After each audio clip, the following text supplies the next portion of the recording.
you no wan fight, you go fair quarrel because now quarrel na fight till they start.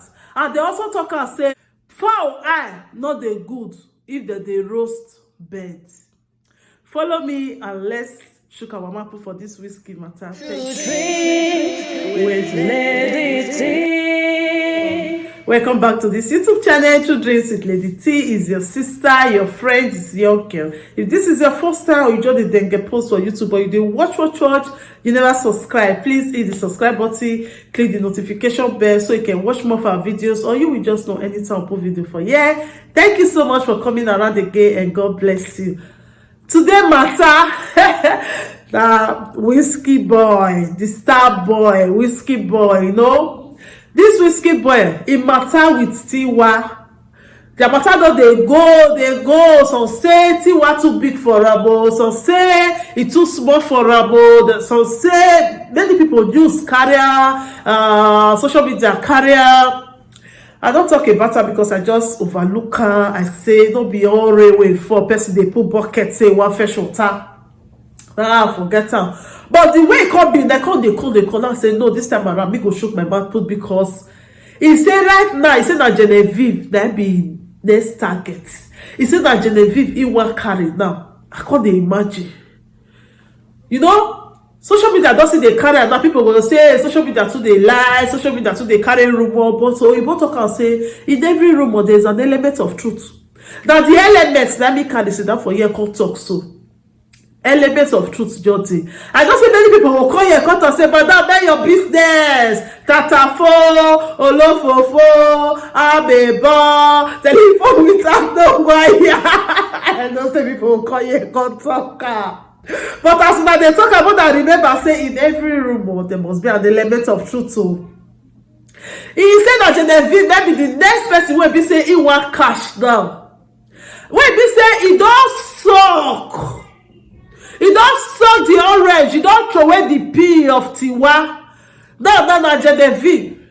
When me they talk about because I be woman, don't say they talk say fowl eye not they good if they roast bed. Because I be woman, I don't want baby say one young man go just call just the color be all the women. Sure, get size though. But you know, I don't know whether that's so it starts because they say what if person starts, that's so it the end. I don't know whether that's truth. What's all that thing? Because he said that Genevieve might be the next target.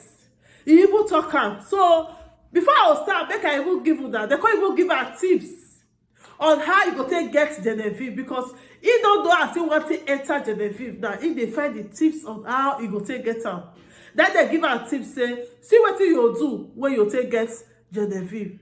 More than listening, I will come back home. They can't ask her say, so for your mind, you want date Genevieve? He say yes. So what say? More than me, I just tell you in reply. He say yeah. He said definitely, but I doubt if she will date me. He said they doubt. Because I just give them only one of the tips. Then maybe next video we will talk another one. The tips when they can't give her, the tip, you hear me, I don't cut tongue. When they can't give her, make I go take get Genevieve because in the fear that say Genevieve don't go agree for her because of say she don't face shop abala with pepper soup for the badge hands.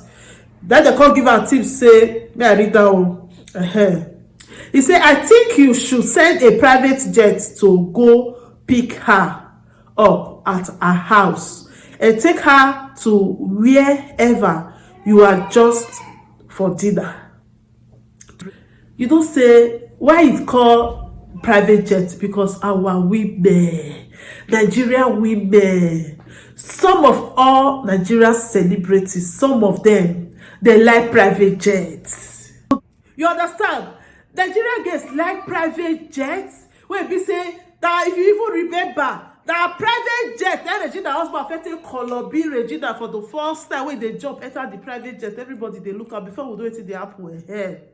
They don't say Nigerian girls with private jets. They don't go there. Don't try Nigerian girls with private jets. That means they tell us make it send down private jets, make it carry for house. What do you think? With the abala pepper soup where Genevieve don't chop for the badge and he go still fall for whiskey wey be small pikin want at carry abia dey talk am small bobo. He go for her. Wetin you think? If Wizkid carry private jet now, say make it go carry Genevieve go for. Because the way me dey see this Genevieve, I not sure say e go gree o. Because wetin happen for goat house, she not go like make it happen again for fowl house o. Nobody go gree that kind thing o. So the man just sef wey be say e mature, see wetin he do, how much more Wizkid. Wetin you think? You wey dey look me down. And now Tiwa now, he don dey get beef now, say be like say Genevieve wan call big man for him house. You understand? Okay, don't be confusion that Wizkid wan try to create, because you know say Tiwa the public figure, Genevieve the public figure. Why he wan do this kind thing to this lady? Because you don't use her take dey get post. You even talk say you love her, that's so you wan marry her. You never take for year.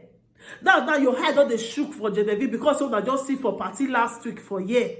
That's so you all guy, you begin dey totori something for inside here. Who know wetin you call dey tell her for inside here? Now wow, this man dey like to show big people food sha. Abeg o, na me be call your cut talk o. You wey dey watch me now, wetin you think? I don't understand. You sure say Genevieve go fall put for this trip?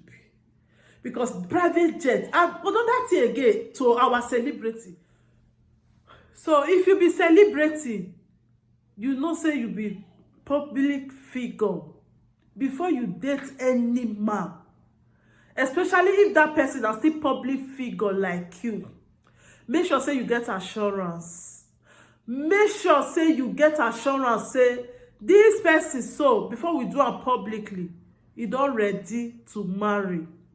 Because anything will make you lose that public figure, it go hard before you go see another person where go come carry you. I am telling you, if you watch most of our celebrities, if you watch their marriage, you watch their life, those who don't see first follow celebrity like them, now most of the tabak for them. I'm telling you, because nobody go work carry. This one say this one way, this one don't do that. Be work carry. Don't be saying they don't go carry all of the way they call now to suck the orange and throw away the pea. They don't go carry put for us again, say that my ass fine, because they'll say this one way that one don't carry, that be one carry. This one way that one don't carry, that be one carry. So when you are a celebrity, you don't say you want carry. Make sure say before you carry celebrity like you don't get assurance. Say would go marry, because except say you just say you don't go marry, that just so they follow anywhere you see you follow, it's okay. But say you want settle down married woman, you come here carry one celebrity and you be celebrity too. That child, na baby that one, because nobody will take you serious again. Now wait till we just get to talk. And I just want I just want you guys to leave your comments here and see if Genevieve go really fall for this trip. But the eye when Genevieve take look Wizkid that day, I see the eye of a loved brother. I don't see eye of a lover. But the eye when Wizkid take look Genevieve, the eye of a lover. So would I think say if it happen? Because you can't tell trust nobody. So now the matter where I bring up today, and I just want everybody to shoot their mouth put for the comment section. What do you really think about this video? Just say Wizkid, you go really get Genevieve as he talk, and how Tiwa go feel now after they get post for everywhere at the end. That one wow. I want beg. Wizkid, I just gonna beg you. Your size dey market oh. Show get size oh. That's why I talk crucial by people. Thank you so much for watching. Because I never see finish. I still get the cat. I just imagine myself they do this video. I said I still come and I can't shoot my back. Last time I don't talk. I just say me I quiet. So don't be every person they talk. But when I see this one, I say no. I'll still come and I can't shoot my mouth put. That make me come back. So I want more than shoot my mouth put for the comment section. And I want know wetin you think about this video about Wizkid, Genevieve, and Tiwa. I just want you just tell me your mind there, or you can send me voice record if you want. And if you never subscribe, don't forget to hit it there. and share this video. Thank you so much. Bye. If there is anything that is bothering you, my friend, please say it so others will learn. Bring it to True Dreams with Lady T, and God will be your strength. Bring it to True Dreams.